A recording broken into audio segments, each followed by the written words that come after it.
Hi, good morning everybody. It's such a wonderful opportunity for me having this time to share with you. I hope we will be able to make full use of this opportunity to assist you and to deal with the problems and questions that you maybe had about the Consumer Studies final examination. I'm first going to discuss and look at the documents that you need to prepare for the exam. So we'll start with a policy statement. I'd like you to ask your teacher to assist you to have a copy of page 32 to page 37 of the Consumer Studies CAPS policy document. Why I would like you to look at the teaching plan for grade 12 is the exact wording that is written in the document, so that you are able to interpret it correctly, to see which questions and which types of questions can be formulated from the policy. Because you must remember that questions aren't formulated from a textbook. The textbook is a resource, but the questions are formulated from the policy document. So remember, that's the first document that you need, is page 32 to page 37 from the Consumer Studies CAPS policy document. Right, then furthermore, you have two textbooks that will assist you. There are two textbooks that have been approved for Consumer Studies. The first one is the Focus textbook. So maybe at your school you are using Focus for grade 12, or you could maybe be using the Oxford book. What I would recommend is that if you are using either of these books, that you use the opportunity of visiting the library, whether it be your school library or your community library, to access the second book. And maybe on those topics where you have challenges or that are maybe difficult, go and look and see how the other textbook deals with these topics, and maybe take some notes and prepare some notes for you, or summarize this content to make it a bit easier for you to prepare for the examination. Then thirdly, we have an exam guideline, and you must ask your teacher. It's a document that consists of 14 pages. Ask your teacher to make this document available to you. I am first of all going to turn to page 4. On page 4, you will see the correct format of the paper is illustrated for us here. So everything that you need to know and that you have questions about of how the question paper is set is dealt with in our examination guideline. It tells us what the paper will look like. If we are going to now go to the exemplar paper, that's the example paper, and you will see that everything that is in this guideline document has been used and applied to the Consumer Studies exemplar paper that was issued. Also, every learner in the province should have a copy of the exemplar paper as well as the marking guideline, so that you are able to use it to prepare for the examination. Right, so remember, it is the examination guideline that you need. Now, we are going to now, first of all, just look and run through the exemplar paper and just page through a few of the pages so that you can see. First of all, look at the cover page, look at the information, but I first of all would like you to just stand still at the instructions. Take note of the time breakdown of marks per question, and try and discipline yourself. Go into the exam being prepared, knowing how many minutes must I use for each question. Also remember that this question paper looks somewhat differently than the paper that was written at the end of 2013. Yes, there are questions in the November 2013 question paper that you may use and can use effectively for revision and to prepare for the exam. But the paper of 2014 is not going to look like the question paper that was written in 2012 or 2013. Right, the first question then always is the short questions. Remember, there are no answer sheets anymore, so you answer the short questions in your answer booklet. Please keep to the time schedule given for these questions so that you do not waste unnecessary time. I also just would like to stand still. The first question normally is multiple choice questions. Then we will have the pairing off items in question 1. And I find that learners find these pairing off questions always a bit more difficult than the multiple choice. So if you know that this is your weakness, I hope that while we are working through the paper, you will also be able to discover which types of questions are the questions that you have difficulty in answering and maybe developing an answer for such a type question. Because those are the questions that you need to work at extra and look at papers, question papers from previous years, and then pay attention to those question types. If we look at question 1.3 in the exemplar paper, there is also giving one word or term. And I also find that learners find this a bit more difficult. So practice these, because in question 1, you really have the opportunity of pushing up your marks. It's a 40-mark question, and we really can get good marks here. If I look at question 1.4, it's identify 5 requirements, for example. So from the list, we are there going to identify 5 letters from the list to find the 5 possible answers. Remember, when you have a question, read the question, see what the question requires, see how many marks. So if it's 5 marks, I must remember that I must then write down 5 letters to correspond and correlate with the marks that are allocated for that question.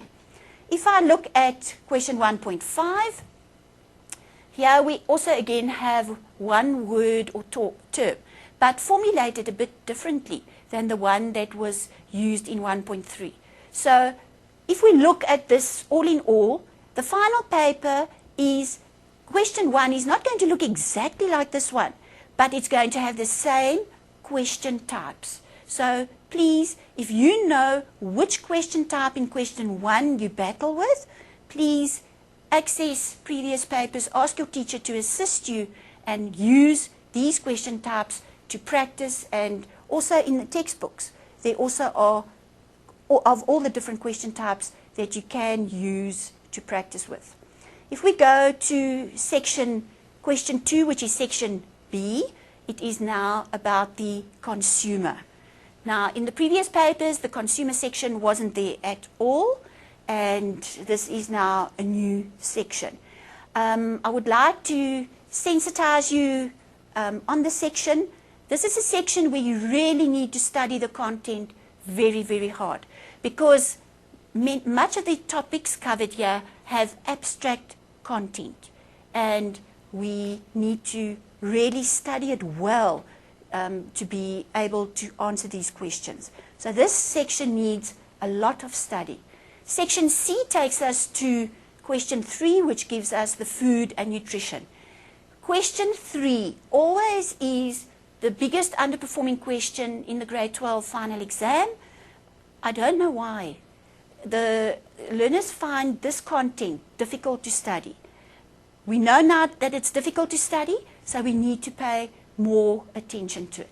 So please pay extra attention to the food section with the food-related diseases, but also the section on labeling and food security, which is also a new topic, but we will be discussing each of the topics as well as we progress. Right, we then go to the next section, which is the clothing section. And this is a section where you really must make an effort to push up your marks. So remember, we said question 1, we said question 2 and 3 are a bit of the more difficult ones, but question 3, use this, study this work well, so that you can use question 3 with the clothing section to push up your marks. If I look at question 5, here I am with housing. Housing again has, especially the section where you buy a house or sell a house, it is content that is unfamiliar to you, so it's a lot of hard study. But if you repeat it and you study hard and you revise it well, you can also do very, very well in this question on housing. The last question on the paper is the section on entrepreneurship, which is also a section, it's such an interesting section. I can do well in it, but it also needs a lot of hardcore study. Especially the section here on costing. If you practice the costing and how to include a profit, if you've practiced it well, those calculations are all the same. And you really have, we know that there have to be calculations in the question paper. If I practice it well, I'm sure that I can get those marks. So that then just in short is the question paper. We are now going to look at and run through the content. And just to make sure that you cover all the topics that you need to cover and that you are familiar with all the topics. I have prepared another document for you that I will show you that you can do for yourself from the CAPS page 32 to 37 that I've mentioned earlier. So after we've run through this presentation, I think you will be able to do that. Right, we're just going to run through the different topics. The first question, after the short questions we saw, it was the consumer studies. Here we look at the first question was, question 2 was about the consumer. It was then the food and nutrition. It was then the clothing, design elements and principles, fibers and fabrics, clothing, housing, and the entrepreneurship. These are the 7 main topics that are covered, and then there are subtopics underneath each of them. Right, if I look at the practical work, by now, your practical work, the final due date for practical work to be finished is August, so that you and your teacher can have enough time for revision for the final exam. In the practical work, you will be offering at your school one of the 5 options for practical work. So in these options, you should have done practical work in term 1, which also contributed to your SBA marks, where you did practical work during lessons, and these marks count. So let this be, and tell this to your friends, that this is really a wonderful opportunity to improve your results, because if you pay a lot of attention and do well in these practical lessons, it really assists to boost your marks. The different options that may be offered at your school, you may be offering either food for practical work, or clothing, or soft furnishing, or knitting and crocheting, or patchwork and quilting, depending on which option your school selected. It can also be that there is a school where 2 options were selected for practical work, if the school does have the resources. Right, so let's start with topic 1, the consumer, and this is then question 2 on the question paper. Now, yeah, remember I said that this is the question where we often have difficulty because the topics are a bit more abstract to study. First of all, we here look at financial and contractual aspects for the consumer. And this is hardcore studying. And the more you revise and the more you repeat it, the easier it's going to become. The second topic is also a bit more challenging for the learners, with taxes, interest rates, and inflation.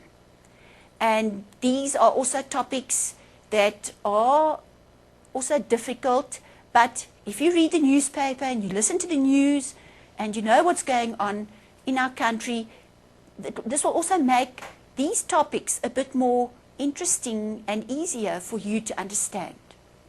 The third topic is sustainable consumption of electricity. Remember, we are all trying to preserve and to protect our environment.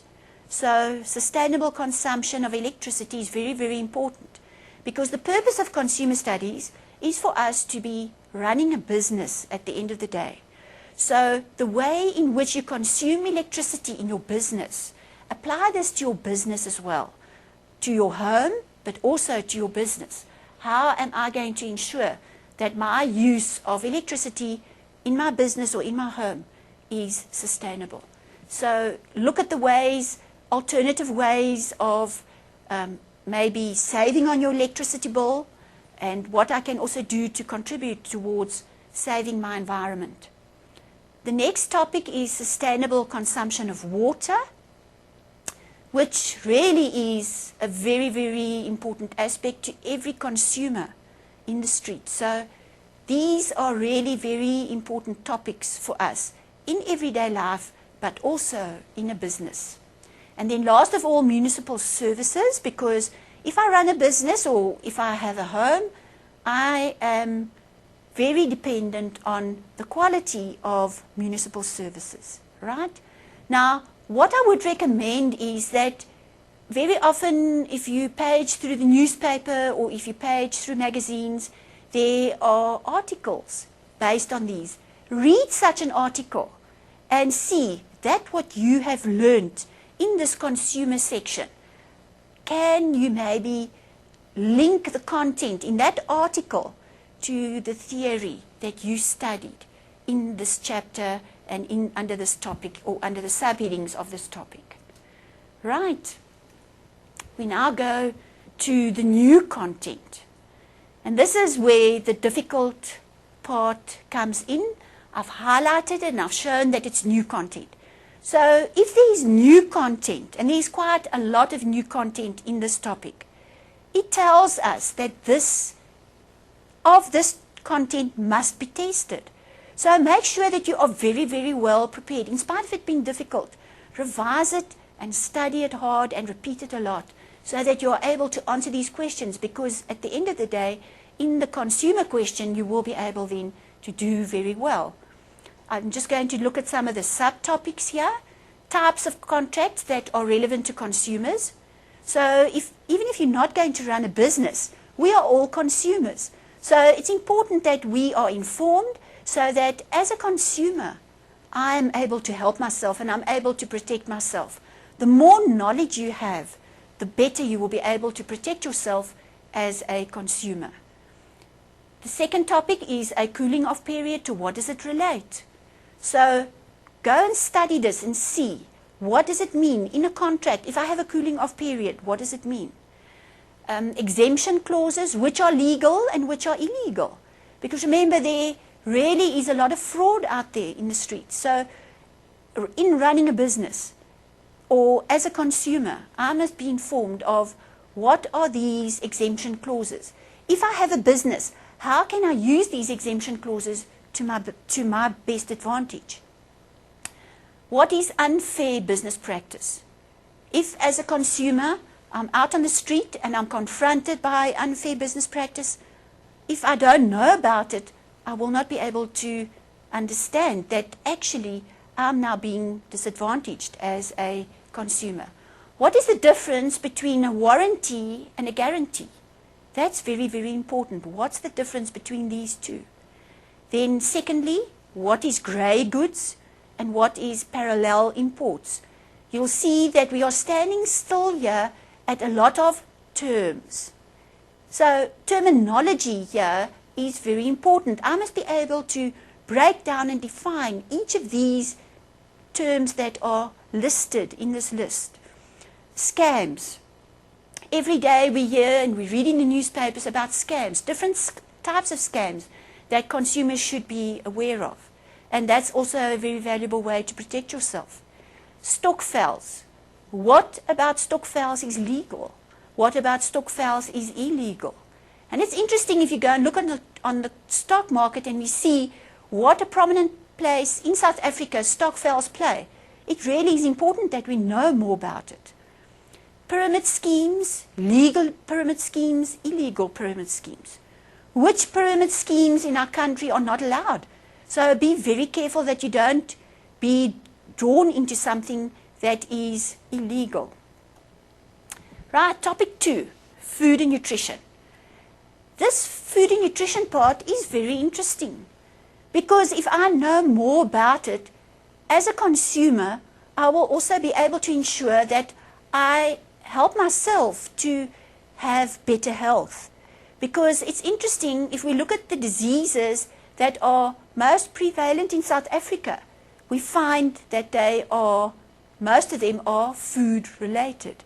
And it's very, very saddening that in South Africa, like in the United States, obesity plays a very, very big role in many of the illnesses that we are faced with in everyday life. Right, we'll look at the different nutritional and food-related health conditions, diabetes. If you find it difficult to study these topics, go and chat to somebody. Find out, maybe on your staff, isn't there maybe a teacher who is suffering from diabetes, and then ask them to tell you more about it. Or maybe you have a family member or relative that's close to you that can tell you more about it. Foodborne diseases. Foodborne diseases, there are many. If we are in the food industry and you are running any business that relates to food, as the business owner, you have a very big responsibility towards the consumer who comes in to make use of your service. So it really is not good for a business if you serve food and people get food poisoning or any other foodborne disease. Food additives, commercial and domestic use. We need to know about this. We need to be able to identify these products on food labels. We need to read these labels carefully to protect yourself as a consumer. If I compare the price of product A with product B, I have to find the difference. What contributes to this difference in price when I look at the information that is given to me on the label? If I know more about the nutritional and the food-related health conditions, I will also be able and find it easier to identify these loopholes on food labels, so that I don't think I'm buying something that is actually healthy. But because I don't know what the label tells me, I'm actually buying and eating something that is not so good for my health. We also have food-related consumer issues, which are very actual topics, like organic food. Is it really organic? Organic food that is more expensive in comparison to the everyday commercial product. If I compare them, which really is the better one? So these are such lovely topics that inform me, myself, to also help me to improve my health. We continue. We are going to start here by looking at, in more detail, at the foodborne diseases. We are here going to first of all look at the transmission possibilities. What in our environment, the environment in which food is prepared. For example, if you go to the toilet, you do not wash your hands properly, you are working in the food service industry, and I come back and I'm, for example, preparing a fruit salad or a fruit cocktail for a function or a fruit salad for breakfast. I can contaminate the guests by working with unclean hands. Right? What are the symptoms of these diseases? What is the incubation period for these diseases? Some diseases have a very short incubation period. Some have a long incubation period. That means that I'm going to be, I'll be infected with a disease, but I don't know that I'm infected. And what am I doing? Because I'm infected, I also infect everybody around me. So when the disease starts breaking out, that's when we have an epidemic. And we can each contribute to prevent this by applying good hygienic rules and principles in everyday life when I prepare food. The diseases that you have to know for the exam are hepatitis A or infective jaundice. Now it's very interesting. If you travel to other countries, it's going to be compulsory that you have an injection for hepatitis. We in our curriculum only study hepatitis A, but I would like to inform you that already over the world, hepatitis up to hepatitis K has been identified. So it's important that we find out more. But for our question paper, we are only tested on hepatitis A, or which is a very infective jaundice, right? We also look at tuberculosis. We know that this also is a very big problem in South Africa. Most of us think that tuberculosis only refers to somebody who has a bad cough and maybe coughs up blood in the sputum. It's not only tuberculosis in relation to your lungs. That virus can be in your liver, it can be in your kidneys, it can be in your brain. So it really is a very much bigger issue that we need to understand. And I must also understand that this disease is actually harmless if I take and complete my medication. In business, bringing it to the business side, big companies are really making an effort to also inform their employees. And we will find that at the companies, there will be employee wellness centers. And maybe one day you will be working for such a company where you will have the privilege of this advantage for you at your work. That gives you more information, will provide you with pamphlets to inform you about these diseases. The next one we're going to look at is E. coli infection, which currently in all our rivers in South Africa is a really very big threat, a serious threat. We really need to work at this and make sure that I know how to prevent this. So can you see how valuable these topics in your curriculum are? The next topic is dysentery, also a very dangerous illness and has to be treated very carefully. And then the last one, which is very common to us, gastroenteritis. Right.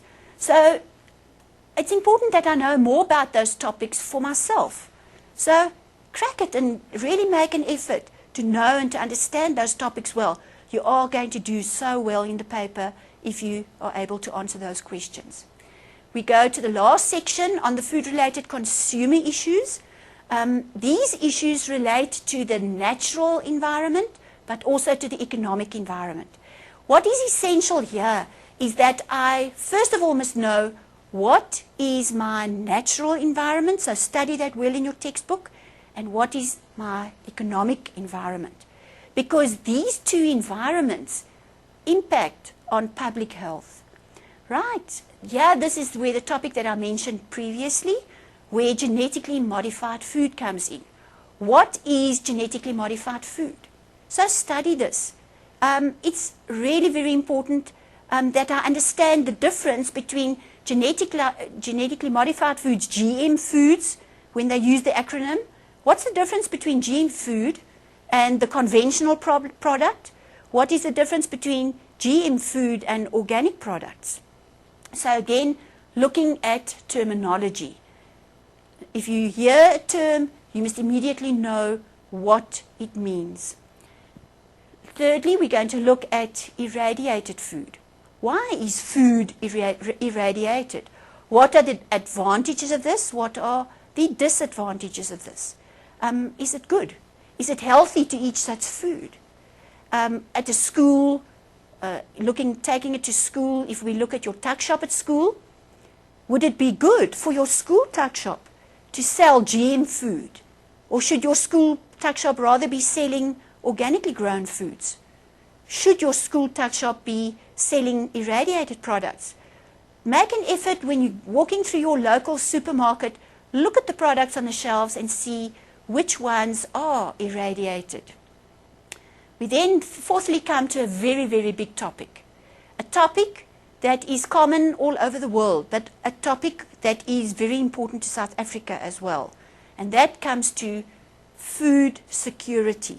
I need to know more about this. I need to know, what does my country, what are the rules that are in place for food security in South Africa? Find out which province in our country has the best food security in place. And I think maybe you'll be surprised. Take a guess and then find out which province has the best and the highest percentage of food security. I think you're going to be very surprised when you find out what that province is, or which one that province is. Then also problems associated with local food supplies and possible remedies. Now, food security, whenever there is we previously referred to the natural environment. The natural environment, here we look at a tsunami or floods, or currently there are very severe veld fires in South Africa with the dry weather the droughts that we are experiencing. What impact does this have on food security? Right, let me break your suspense. The best food secure province in South Africa is Limpopo province. And maybe you didn't think that, maybe you guessed another one. So that just shows why we must find out more about this topic, and really it will help you to answer these questions about these topics that are so interesting. So find out more about them, study and revise them well. Design elements and principles. We covered these topics in grade 10 and 11. Now, it is possible, we must remember, that in our final paper in grade 12, 10% of the marks may be topics that have been covered in grade 10 and 11. So, design elements and principles aren't covered per se in grade 12, but the theory that I've learned and studied mostly in grade 11 can be applied to a topic in the clothing section, also in the housing section. So maybe just make sure that you read through a grade 11 textbook and just revise these topics. Fabrics and fibers also is not done in grade 12.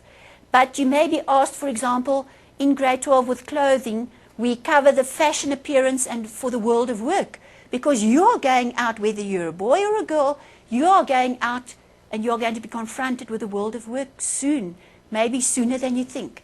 So fashion and appearance in the world of work, and remember that this is determined by the company. Each company has a dress code. So if you maybe one day are the owner of a thriving business, it will be important that you have a dress code for your company. In grade 12, you study the fashion cycle. Also, if you are running a fashion business, it's important to know that fashion repeats itself. So in what format does fashion come back? And it's very interesting. If you look at the fashion leaders in our country, these are our famous singers, artists, film stars.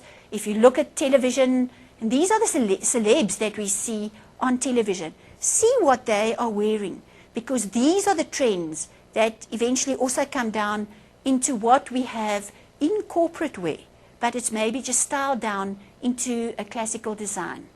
We have to be able to plan a basic wardrobe, but also so that you, when you go out of school, are able to plan an effective working wardrobe that is put together, that you are able to mix and match, but that you are able to put it together on a very constricted budget. Because to dress well doesn't mean that you necessarily have to spend lots and lots of money. If you are able to make good selections and you're able to do well thought through, make good decisions when you do your purchases, you are going to be able to have a different outfit every day. You're going to look different every day with just a few items, and it's not going to cost you that much. So this, whether you're a boy or a girl, is really very interesting. And remember, if you want to make it in the corporate world or in any business or in any job for your career to thrive, it's very interesting, very important that you are well dressed, that you are neat, that you are well groomed. And how to do this, you will pick up in this section. Consumer issues regarding clothing and textiles is also the more difficult topic in clothing. It also relates to your natural environment. For example, to prepare and to make one t-shirt, you'll be shocked to see how many liters of water are used. Remember in the previous section with the consumer, we looked at sustainable use of water. So what we do in the fashion industry also impacts on our natural resources in this country. I cannot be producing clothing items, but I am making a lot of money in the industry, but I am killing my environment around my industry, or I'm letting poisonous poisons and chemicals out into the rivers. So this in itself is such an interesting topic to find out more about, because the clothes that I buy, we all are fashion divas, and especially you learners like brands. That brand that you are buying and that you are spending your money on, what environmental route has that brand taken to become your possession? What are they doing towards the environment? So find out a bit more about that and be interested, being an informed consumer, right? Furthermore, looking at consumer issues, here we again are going to look at eco-fashion. You know, it's so interesting that there are eco-fashionists that are seen and noted as fashion leaders in the world, and yet in South Africa we don't even know about them. So that's why it's so important that we need to find out. Other countries are using the expertise and the skills of South African businessmen that are promoting and that are developing and selling eco-fashion products, because they see the importance of the sustainable use of textiles in the clothing industry. So find out about this. In the textbooks, you really have good examples that tell you more and explain it very, very well. Then we come to a very, very sensitive topic, something that we are confronted with in everyday life. Very often on the news, we see that goods have been confiscated. So this really is important. The influence of piracy of legally protected brand names. It's sad that some of the good brand names are moving out of our country because they have a good competition from the pirate products that aren't the real thing, but they are sold at high prices. So the product that you are buying, is it really the real brand or is it a fake? And this is where, as a consumer, you need to be informed so that you are able to identify the difference between these two. Is it a real product? Is it a legally protected brand name? Or is it a fake product? And if you are informed, you should be able to identify these wherever they are sold. Right. I think we need to stop there before we go to the housing and the interior section. We will start with that section. We're just going to take a small break. Thank you very much.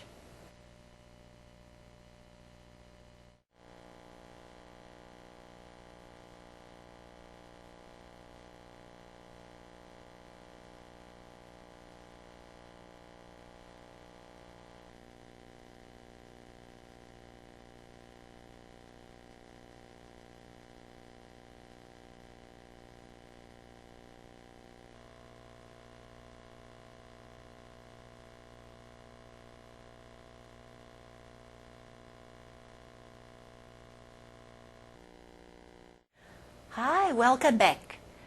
We are now going to start with topic 6, which covers housing and interior. And this is really such an interesting topic.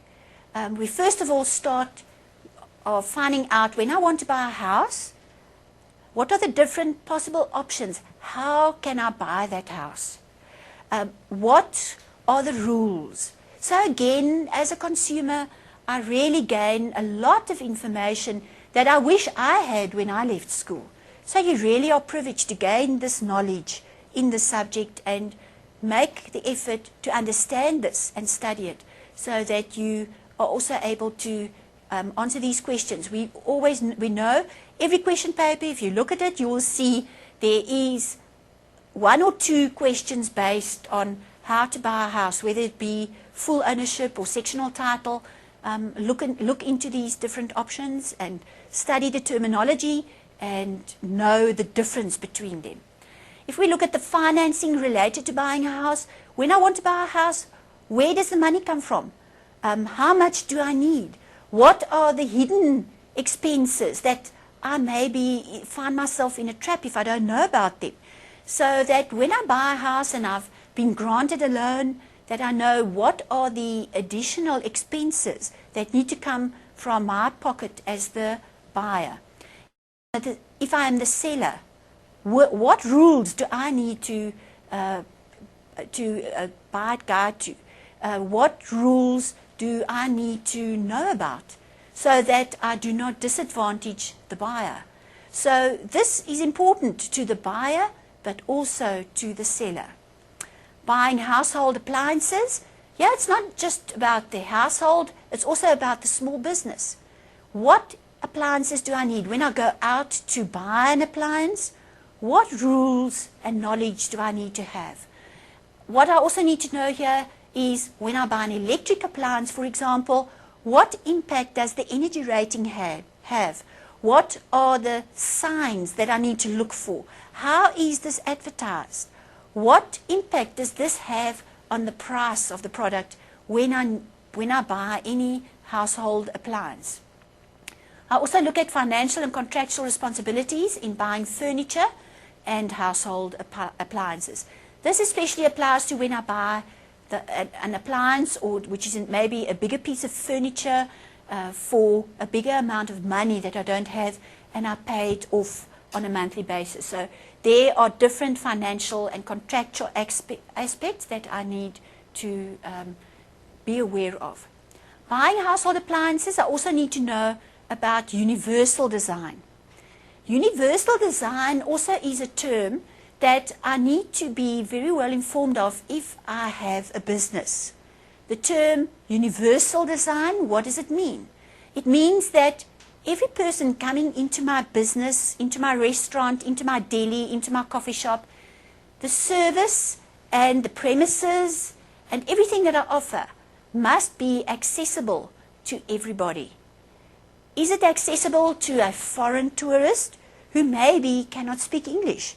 What do I put up to make my business universal friendly, whether it be to access to the shop or access to the home, maybe for a person who's in a wheelchair.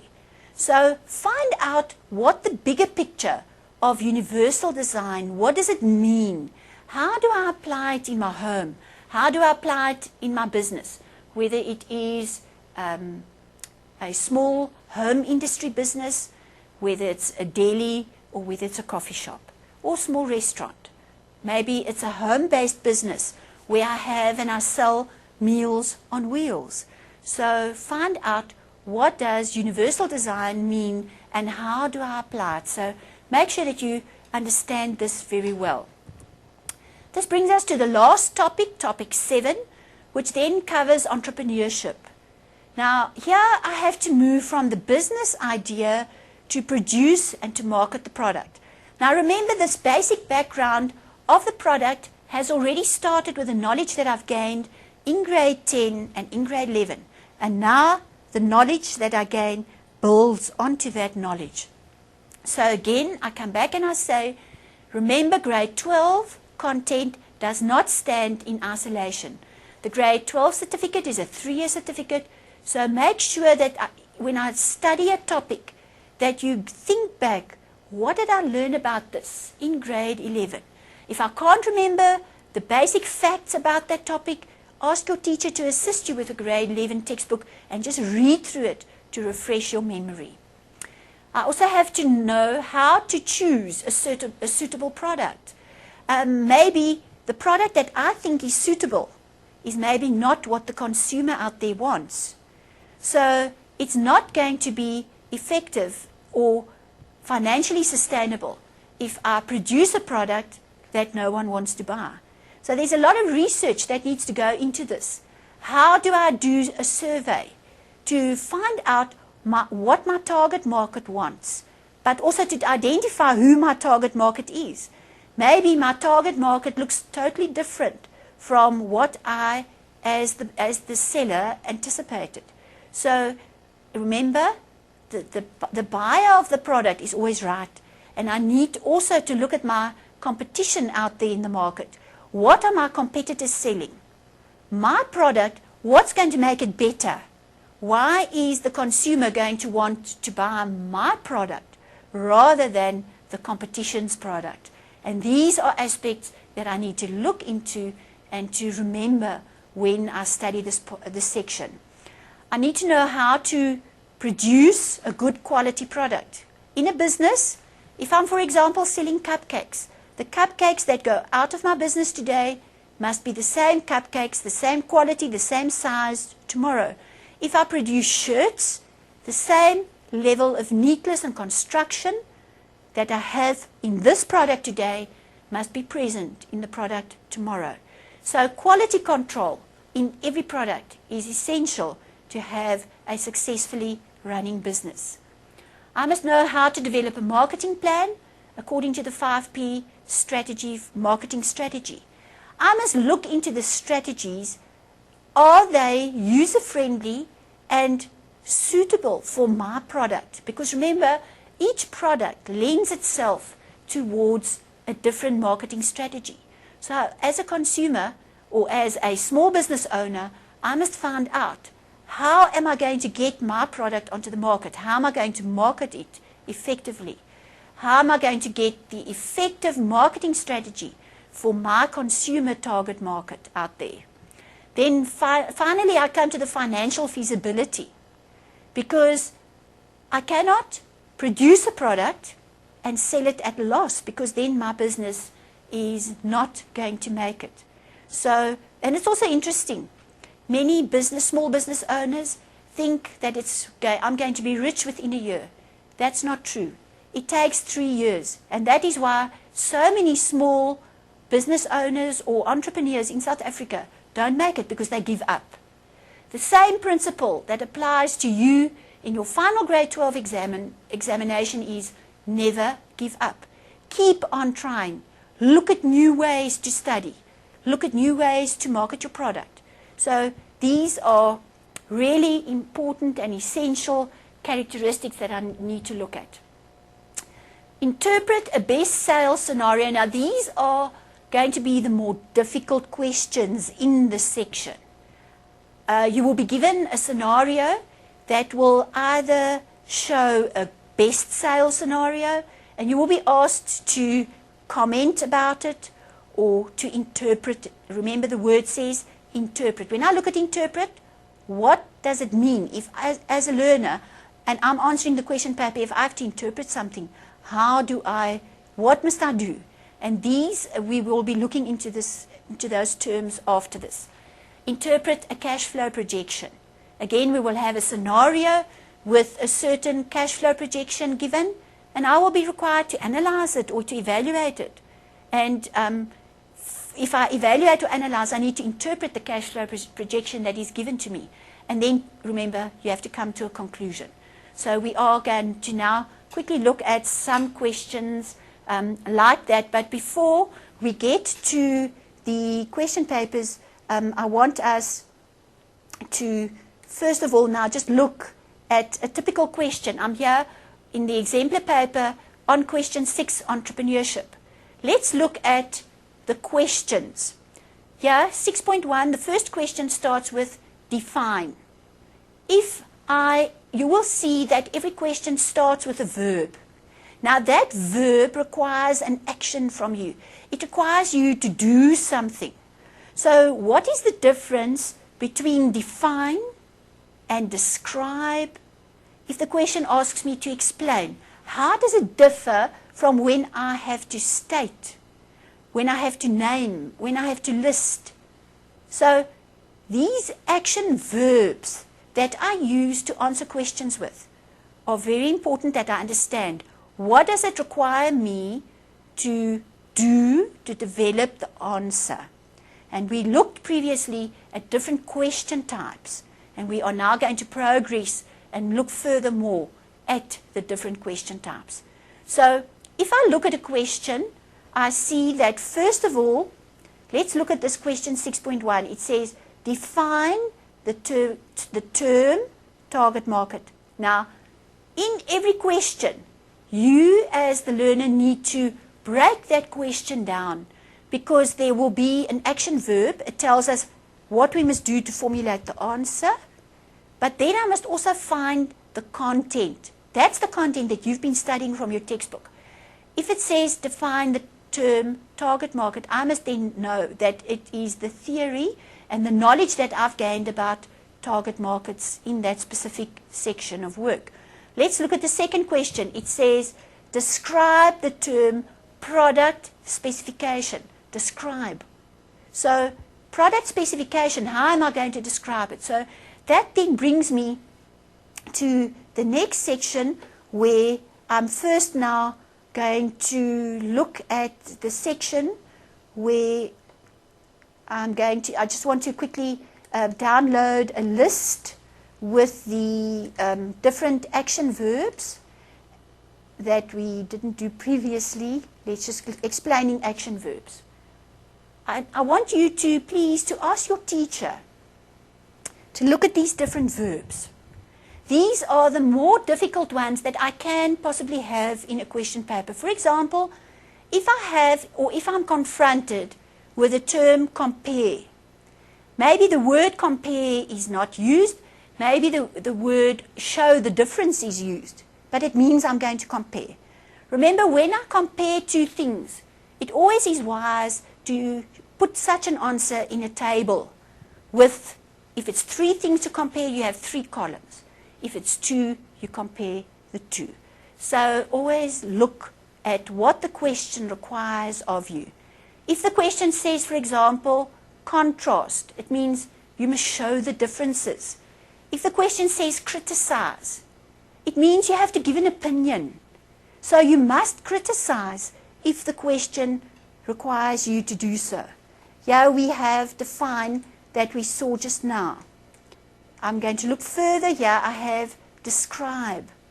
Remember, if you have to do a diagram means nothing if there are no labels. So please make sure these are very important things for the paper, that you understand and that you are able to apply them. The next question, if I look at, then it's discuss. Discuss is an easy one. Let's look at evaluate. When I evaluate something, if I'm requested by the question, evaluate. Evaluate means I have to evaluate or analyze. Requires the same. It requires you to find the positive points in, normally there's a case study or a scenario. Go into that scenario, find the positive points, find the negative points. But you always need to come to a conclusion. So remember, 3 points to remember. If a question says criticize, analyze, evaluate, look at the scenario, look at the case study, find the positives, find the negatives, and then always come to a conclusion. Another strategy when setting a question that can be used can be that the conclusion is given, and then you have to formulate the positives and the negatives. That said, how was the examiner able to come to that conclusion? So it's just thrown it around. So don't be confused. Immediately when you see it's a conclusion, you know positives and negatives, right? So always face those types of questions in that way. Let's look at explain. That's an easier one. If the question says illustrate, it will tell you, it can be maybe illustrate in words, illustrate with an example, illustrate in a picture or a diagram. Remember, if you illustrate visually, it must always be labeled with very clear labels. Otherwise, that illustration, you don't get any marks for it, and you lose unnecessary marks. List, another term that we don't very often have is outline. Interpret, we had earlier on in the discussion. Relate, review. So summarize. There are so many of these action verbs. These are the verbs that the question starts with. Then the second part is look in that question and find the content, because I'm going to have to do something with that content. Right, this now brings us to our second presentation. We've done the background of the content, of the topics. We've looked at the format of the paper. We've looked at the instructions. We've seen that there's a guideline for time. But now we are in the paper. So I hope that the following tips will be able to help you. Something that's very important, remember, the expert in anything was once a beginner. And it's not too late. And I really want to urge you, please be positive. A person who is positive achieves so much more. Success in this final paper can only be achieved if you work hard, if you are dedicated, and if you persevere. A true test for your character is never give up. If you are, this is a very good preparation for the world of work or for your studies after school. Never give up. Be prepared to work hard. That section that you can't understand, if you work at it, you repeat it, you revise it, you do it over and over again, you will master it. So just keep at it again. I'm going to say it's hard work. Be dedicated. Go at it. Repeat, revise, and then persevere. Never ever give up. You will win in the end. And remember, there are so many opportunities are lying at your feet. You have to use them. They're waiting for you. So please go out there and seize these opportunities and make use of the opportunity of this final exam. Don't let your teachers find you going on a quick holiday in between two papers. Your concentration is broken and it is just difficult to get back into that study mode again. I'd like us here to look at what is characteristic of a deep understanding. A deep understanding can only come from a deep studying and learning process. It means that you have to go back to that work. You cannot only rely on what you learn in class. You have to put in a lot of extra effort after school. And there mustn't be somebody chasing behind you saying, you must go and study. Come to this extra class. It must come from your own free will. Remember I said if you're positive, a positive attitude will take and carry you 110% further.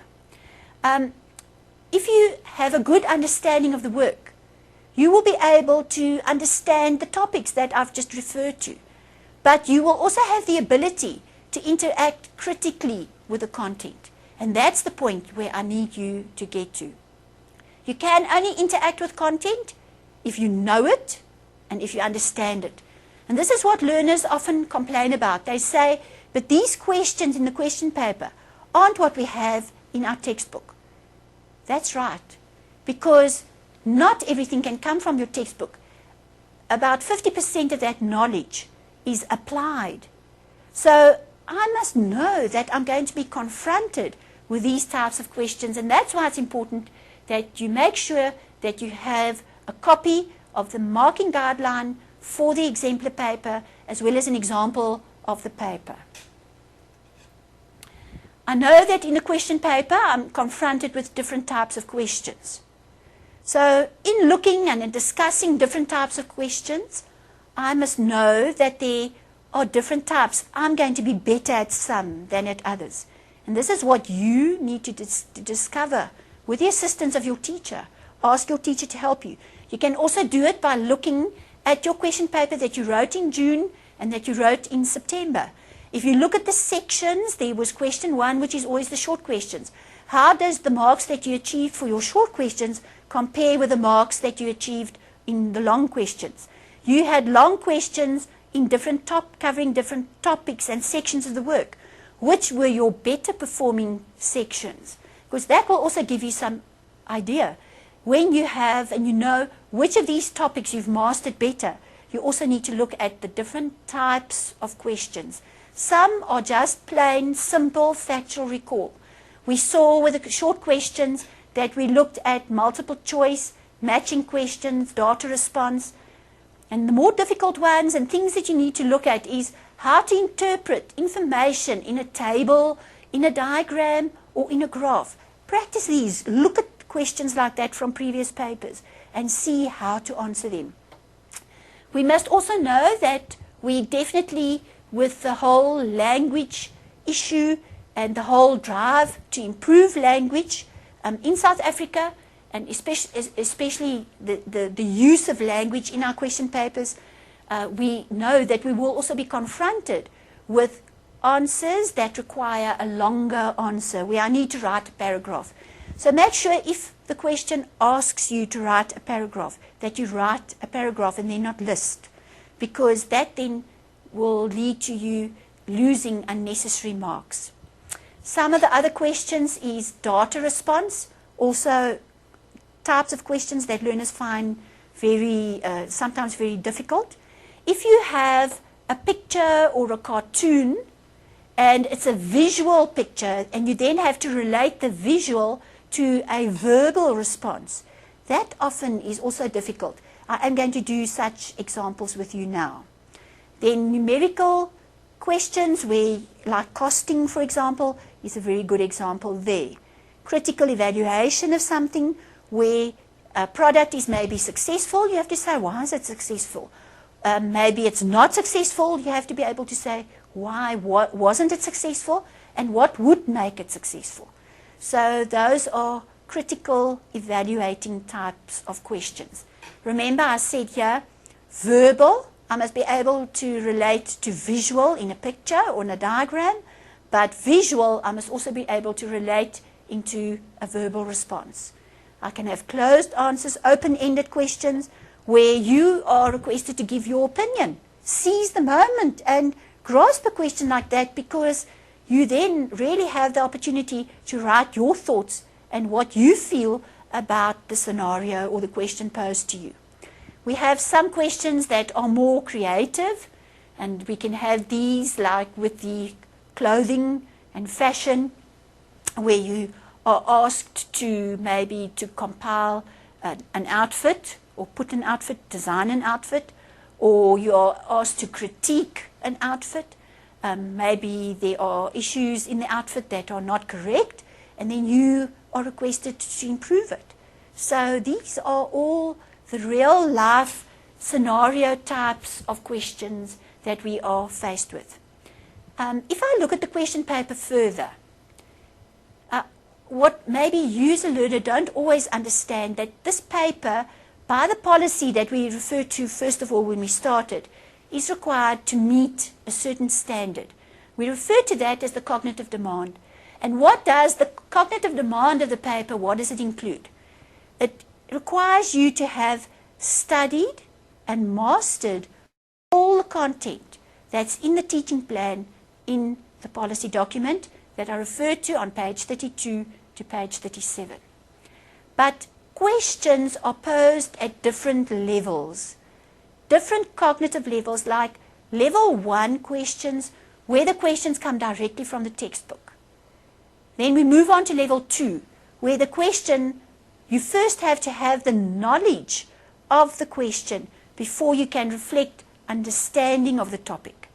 So remember, in spite of the question maybe looking a bit more unfamiliar to you, look back and see, what did I learn and study about this topic?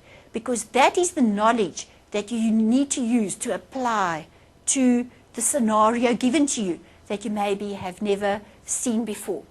I must also understand that in these different cognitive levels, the questions also have a different level of difficulty. As you are studying the content in your textbook, you will find that some of the content is more easy, something is of average difficulty, and some topics in the textbook that you study from are more difficult. Now, what makes them easy, average, and difficult? It's because some of the topics and the content in the topics is factual. Some are more abstract. Remember when we started with the consumer, I said to you that this question includes a lot of terminology and a lot of abstract content that you really need to study hard. If it's an abstract concept, it requires more studying to make sure that you fully grasp the content of that topic. Then we can also have some topics that are maybe a bit more advanced. And it's written in a way in the textbook that it is advanced, and that is where I recommend it to you. Then if the topic is written in a difficult way for you, and you maybe have Oxford at your school, then make sure that you have access to a focus textbook and see how was that topic addressed in that textbook to make the studying a bit easier for you. Time management is so essential. We saw that in the question paper itself, the questions are time managed to assist you and to make sure that you are able to finish every question. But with your studying and with your revision, the work must also be time managed. You cannot be spending all your time on one specific topic. Very often I find that learners spend most of their time on the topics that they like. Right, it is good. The topic that you've mastered will be the one that you like. So don't waste all your time on that. Because you like it, you're going to study it faster. The ones that you battle with are the ones that you're going to take longer to master. So those are the ones that you really need to begin with, so that you study them, that you revise them, and that you are able to repeat those topics more, so that you can also gain the same level of understanding, so that you can eventually say to yourself, I've mastered this topic. Now, what is required for me when you are opening up the question paper and you now have to formulate an answer for the questions? What must you look at? You first of all have to look at the allocation of marks. In other words, see how many marks does this question count. You look at that first action verb that the question starts with, because it tells you how to formulate your answer. And then I have to look into the question and I have to break down the content. And we are going to look at some examples now for that. For example, the first one, if I look at the question, give a brief description of what a body corporate is. Now, we know that this now comes from the housing section. So the action verb is give. It elaborates more. It says give a brief description, right? So this is now how I must formulate the answer. I come to the last section, and that is what is a body corporate. So I can break down this question into three parts. The first part is going to be looking at how many marks does this question count. Secondly, I'm going to look at the action verb, which is give. But it elaborates, it tells me what I must give, right? And then thirdly, it's going to be the topic that you studied from your textbook. Let's look at this next question. It says, name 3 foods that cause allergies, right? Again, look at the marks. Probably this question would count 3 marks. Name, but it tells me how many things, how many objects must I name? It's 3. What must be named? Foods, right? But what is the content topic? It's food allergies. So please, don't just read a question and storm into the answer.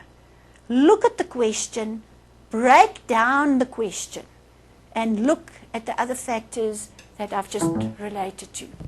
Let's go, now we will see that the questions on the previous slide were a bit easier. It would be easier to formulate an answer and it would take less time. If I now look at this next question, it says, compare full title ownership and sectional total ownership. Now, let's just look at what does the question start with? It starts with compare. So immediately I must now know, if I need to compare, how am I going to write my answer? In a table. There's going to be 2 columns. What are the columns going to be? Full title ownership and sectional title ownership. What I further need to compare is the privacy with regard to full title and sectional title, and the security aspect of full title and sectional title. So can you see, when I break down this question, I'm adding dimensions as I go along. And these are the factors that all have an impact when I answer. So make sure, the question says compare. It requires of me to make a table. I need to compare 2 aspects, not just in general. You don't just run on. You need to compare privacy and security for full title ownership and sectional title ownership. Let's look at this question. This next question says, evaluate. So now we know that this is the first part. It's the action verb telling me, remember now immediately, something must now come home. Evaluate. Make a little note here on your question paper, positive, negatives, plus a conclusion, right? What must I evaluate? The impact of a lack of adequate municipal waste.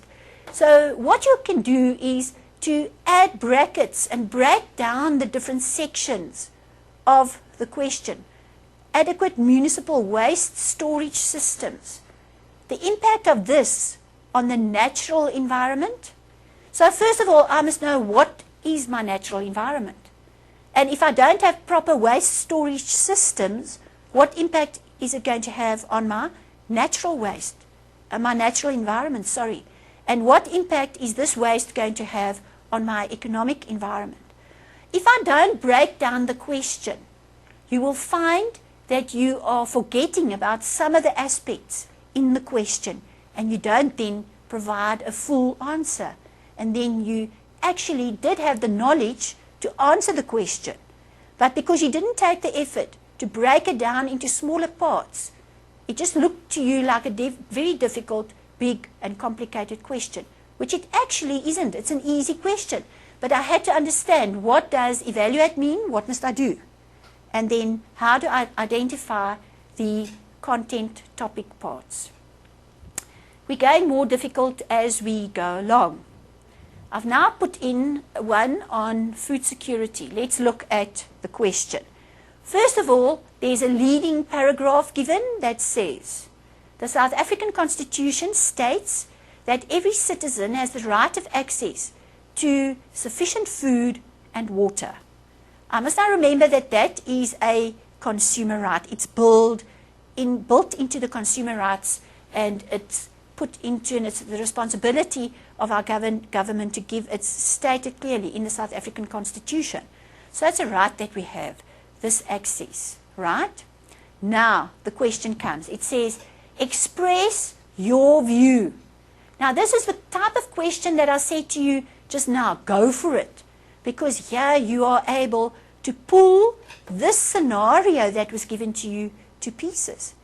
Express your view of the above stated issue with reference to current food security. Food security, its impact on public health and the economic sector. Remember, take it to the business. Public health, if my employees in my business are sick every day, what impact is that going to have on the business, but also on the economic sector? So all this theory, you've learnt it in your textbook, but you just now need to identify where is it in that question. So when I break down the question, take a pencil or a highlighter or a colored pencil, and immediately next to the topic, just write a little note there of what the topic was that relates to that specific topic in that question. And don't get so carried away with the topics that you forget what you have to do with the topics given to us by the action verb in the question. I can be confronted with a comic or a cartoon.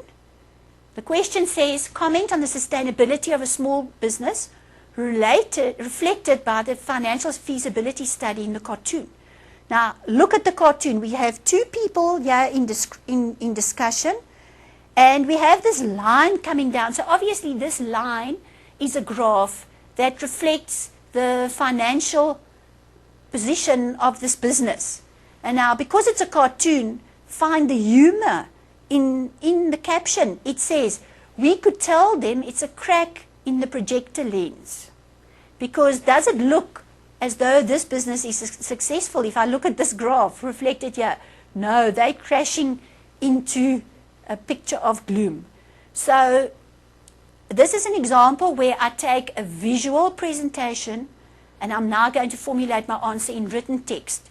So I'm going to take it from visual, and I'm going to reflect my answer as a written text, which is then my verbal communication for the answer. So it doesn't have to be difficult.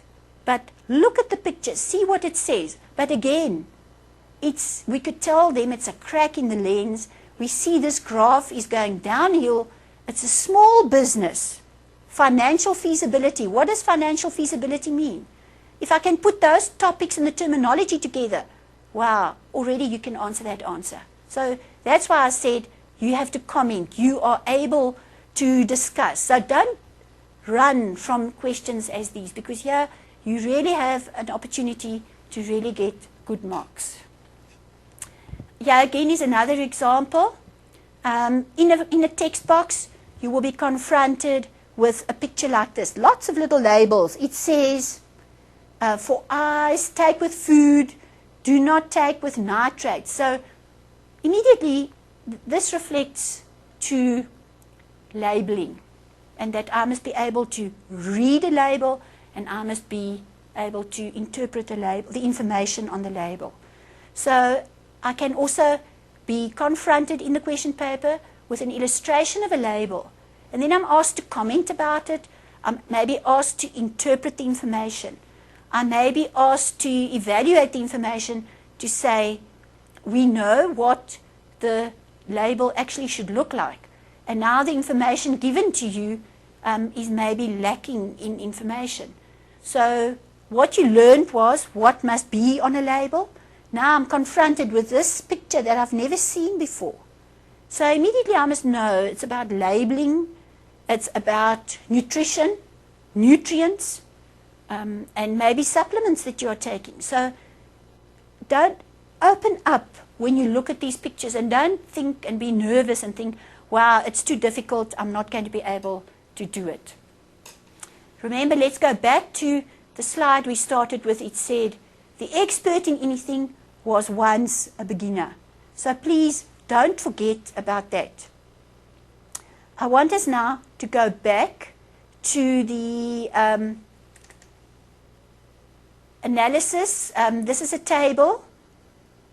If I go to page 32 to page 37 of the policy document, I've made a list here that you maybe can use and that can assist you, and it's just the topics as they are listed in the policy document that you can use them for revision.